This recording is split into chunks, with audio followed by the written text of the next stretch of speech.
没关系，可是原谅我这次吧。啊！你这个不孝子，你早晚要毁了列祖列宗的英名。我告诉你，从今日起，我不就碰瓷儿了吗？这事儿不赖我。你还敢狡辩啊？你以为你是官二代、富二代，你就能为所欲为、目中无人了吗？我告诉你，如果没有你爹我，你就是个屁！你爹我的老脸都让你给丢尽了。爹，你就别再打他了吧。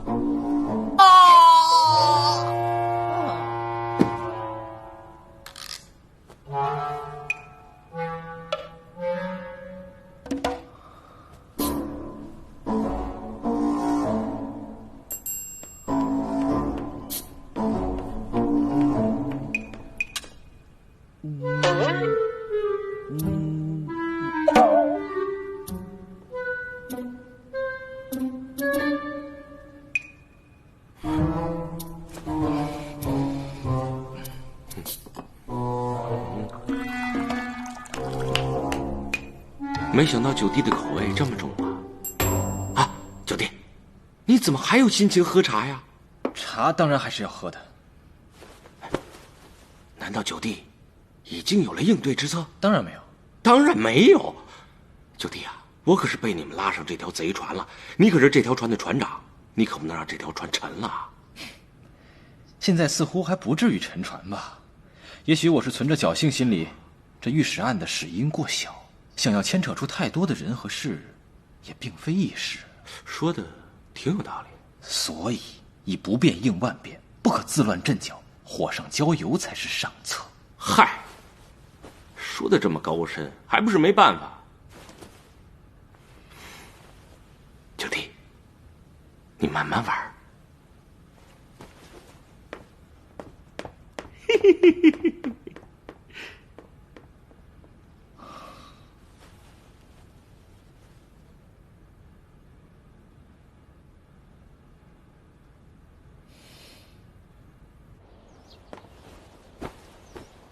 皇上吉祥！免礼。启禀皇上，您吩咐的案子现已查清，九王党羽的罪证昭然若揭，请皇上明察。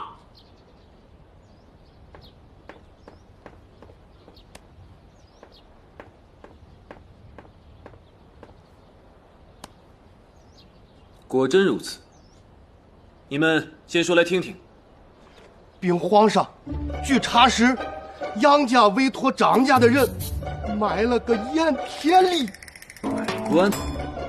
此事不能忍。皇上，深都郊外有一块很好很大的田土，说好了是公平竞价，结果龟儿子张家利用权力打通了上下，把那块地低价卖给了九王。滥用职权，徇私舞弊，不能忍。接着说，杨家公子杨连大婚当日，私自封了圣都的交通要道，是卖菜的不能出摊，做生意的无法开门，真是民不聊生啊！横行霸道，不能忍。皇帝，有一次九王到阿拉称出来，我的替个兄弟出2分，结果这钞票没得，结果5分钞票都没付过了。皇上，我有吗？杨家军带着个轮子到了阿拉来西，个轮子绕着来绕着去，还上厕所。等阿拉走了后头，阿拉小公主我讲，阿拉屋里只尿盆药品好像没老子买。啊？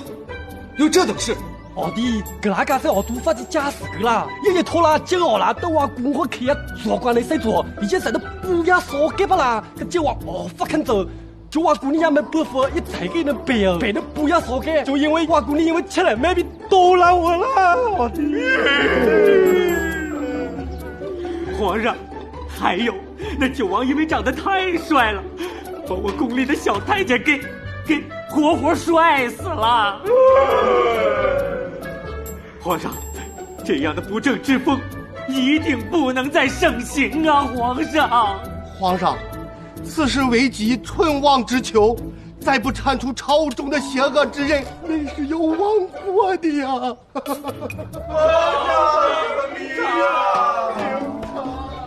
好了，既然事情已经查明，该如何处置，朕自有定夺。谢皇上。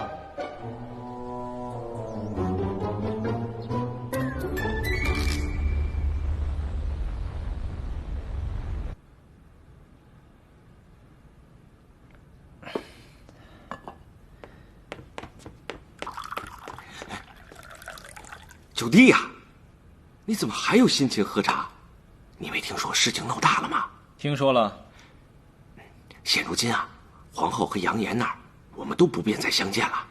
现在只有你我二人商量此事，你有什么对策吗？依我对皇上的了解，他若真的想办我们就没有办法。没有办法是什么办法？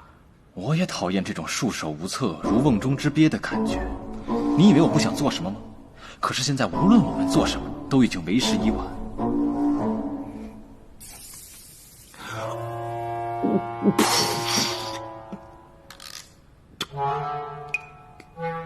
九弟，此茶为何如此之酸啊？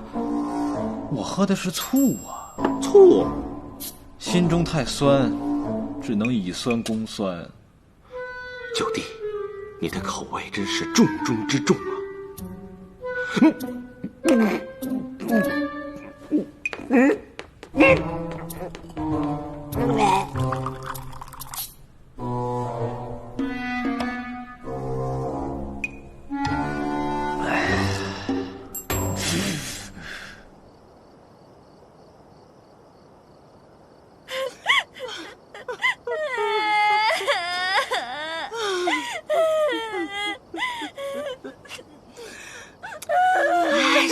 你们俩这二重唱能不能停一会儿啊？把我这脑子都给哭断片了！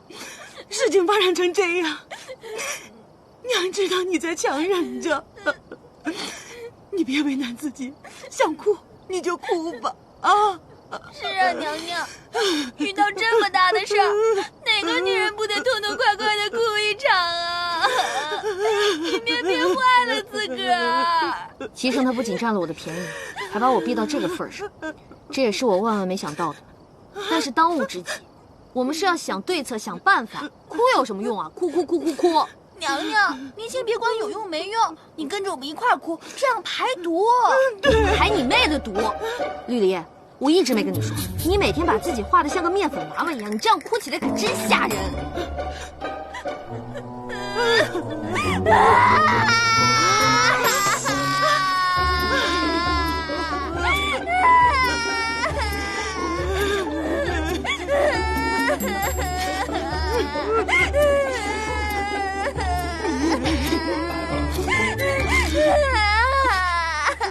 我可怜的孩子呀，都是咱们张家拖累了你。你不知道，你父亲和你叔父都已经革职查看了，恐怕这次皇上是要来真的了。您就放心吧，我一定不会袖手旁观的。原本我和你父亲以为皇上只是树立风气，可没想到那几个御史天天到大明宫去闹，这什么八竿子打不着的破事儿都被他们给抖露出来了。据说还搞了一个什么百人联名上书。现在看来，齐生这是在表达对我撒谎的不满，才起了这么多事头。我是一个重义的人，这件事情因我而起，我不会让任何人替我担这个责任。难道娘娘你已有了妙计？